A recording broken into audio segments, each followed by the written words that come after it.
Russia is rapidly scaling up production of its most advanced battlefield tank, the T-90M Proryv, in a dramatic effort to rearm and maintain armored dominance amid the grinding war in Ukraine.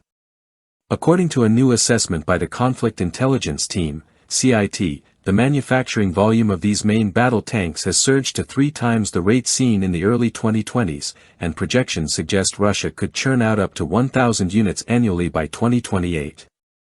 This signals a decisive pivot in Moscow's long-term warfighting strategy. With Soviet-era tank stockpiles dwindling, the Kremlin has shifted its focus toward high-volume domestic production to replenish frontline losses. Uralvagonzavod, Russia's key tank manufacturer, is now operating around the clock. CIT's analysis, based on satellite data and government procurement records, confirms a transition to full-capacity, 24/7 tank assembly operations.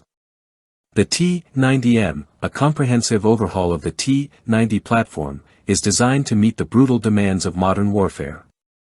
Featuring reinforced multi-layer armor, reactive protection systems, digital targeting aids, and anti-drone defenses, it represents a major leap forward from its predecessors.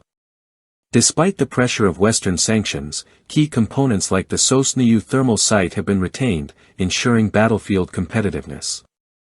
The tank runs on a 1,130 horsepower diesel engine, offering both reliability and logistical simplicity, 2 critical factors for long campaigns.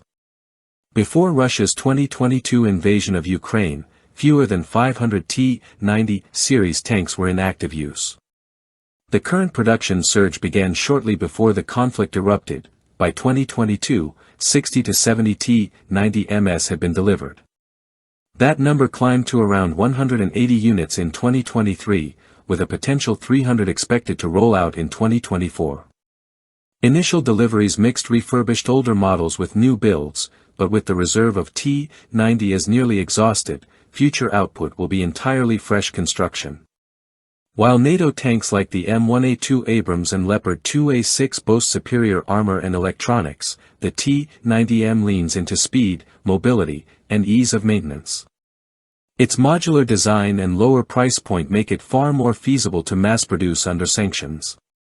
In many ways, this mirrors the Soviet Cold War approach: prioritize quantity and industrial endurance over high-tech complexity. This ramp-up represents more than just numbers, it's a strategic posture shift. Russia has reportedly lost over 3,000 tanks since 2022. With the turbine-powered T-80BVM too costly and finicky for mass manufacture, the T-90M is stepping in as the backbone of future Russian armored units. For NATO and Kiev, this is a warning: Russia is adapting. While Western arms packages have arrived sporadically and in limited numbers, Moscow is betting on internal manufacturing to sustain its war machine. Despite the economic and diplomatic isolation imposed by the West, Russia appears increasingly self-reliant in the production of key weapons systems. The focus on the T-90M suggests that the Kremlin is investing in sustained combat capabilities for years to come. If losses decrease or stabilize, Russia could maintain or even grow its tank corps into the next decade.